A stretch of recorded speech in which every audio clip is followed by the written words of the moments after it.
సాక్షాత్ శివుడు ఇచ్చిన బాణాలు. ఇంకా ఆ బాణాల యొక్క సహాయంతో మహాభారతంలోని కురుక్షేత్ర యుద్ధాన్ని కేవలం ఒక్క క్షణంలో ముగించగల శక్తివంతమైన వీరుడు. ఎవరా వీరుడు? ఇంకా అతను యుద్ధానికి వెళ్ళకముందే అతని కథ ఎలా అంత్యమైందో, ఎవరు అంత్యం చేశారో ఇవాళ మనం స్టోరీలో తెలుసుకుందాం. Hi friends, welcome back to my YouTube channel. ఇవాళ నేను చేయబోయేది చీజీ పొటాటో బాల్స్. చాలా టేస్టీ క్రిస్పీగా ఉంటాయి. రెసిపీ చూస్తూ స్టోరీ ఎంజాయ్ చేయండి. Let's start with the story. కృష్ణుడు స్వయం నారాయణుడు. తనకి భూత భవిష్యత్ వర్తమాన కాలాల గురించి తెలుసు. అసలు మహాభారతాన్ని నడిపేదే కృష్ణుడు. కురుక్షేత్ర యుద్ధాన్ని కేవలం ఒక్క క్షణంలో ముగించగల వీరుడి గురించి కృష్ణుడికి తెలుస్తుంది. అతడు ఎవరో కాదు, అతడే బార్బారికుడు. ఈ బార్బారికుడు స్వయాన భీముడికి మనవడు. భీముడు ఇంకా హిడింబకి పుట్టిన సంతానమే ఘటోత్కచుడు. ఇంకా ఘటోత్కచుడు అహిలవతికి పుట్టిన సంతానమే ఈ బార్బారికుడు. అసలు ఎలా యుద్ధాన్ని క్షణంలో ముగిస్తాడు అని తెలుసుకోవడానికి కృష్ణుడు బార్బారికుడి దగ్గరికి వస్తాడు. అప్పుడు కృష్ణుడు తెలుసుకుందేంటంటే, బార్బారికుడి దగ్గర శివుడి వరం వల్ల పొందిన 3 బాణాలుంటాయి. మొదటి బాణం బార్బారికుడు దేన్నైతే నాశనం చేయాలనుకుంటాడో వాటన్నిటిని గుర్తుపెట్టుకుంటుంది. రెండో బాణం దేన్నైతే రక్షించుకోవాలనుకుంటాడో వాటిని గుర్తుపెట్టుకుంటుంది.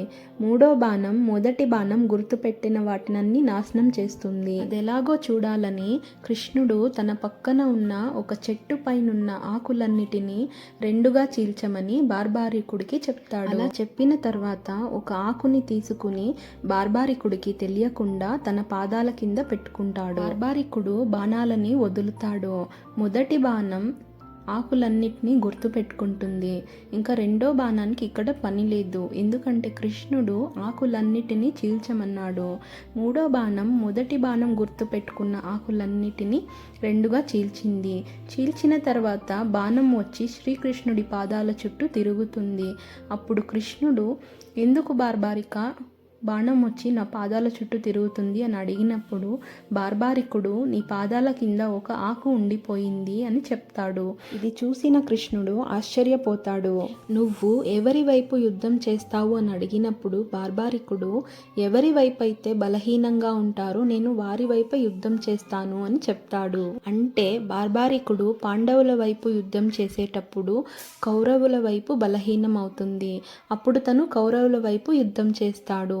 మళ్ళీ పాండవుల వైపు బలహీనం అవుతుంది. అలా 2 వైపులు మార్చి మార్చి యుద్ధం చేసేటప్పుడు ఇక యుద్ధ భూమిలో ఏ ఒక్కరూ మిగలరని శ్రీకృష్ణుడు తెలుసుకుంటాడు. అప్పుడు కృష్ణుడు, నాకు ఒక వరం కావాలి, ఇస్తావా అని అడుగుతాడు. అప్పుడు బార్బారికుడు, అడుగు కృష్ణ, నీకేం కావాలన్నా ఇస్తాను అని చెప్తాడు. కృష్ణుడు, నాకు నీ తల కావాలి, తీసివు అని అడిగినప్పుడు బార్బారికుడు, అలాగే ఇస్తాను, కానీ నాదొక చివరి కోరిక ఉంది, తీర్చుతావా అని అడుగుతాడు. ఆ చివరి కోరిక ఏంటంటే, బార్బారికుడికి మహాభారత యుద్ధాన్ని చూడాలన్న కోరిక ఉంటుంది. తన తల తీసి ఇస్తాడు, కానీ ఆ తలకి ప్రాణం ఉండాలి, నేను యుద్ధాన్ని చూడాలి అని కోరుకుంటాడు. కృష్ణుడు దానికి అంగీకరిస్తాడు. ఇలా బార్బారికుడి కథ అంతమవుతుంది. మీకు ఈ స్టోరీ నచ్చినట్లయితే ప్లీజ్ నా ఛానల్కి సబ్స్క్రైబ్ చేసుకోండి, లైక్ చేయండి, అలాగే షేర్ కూడా చేయండి. Meet you in the next video. Thank you. Take care. Bye.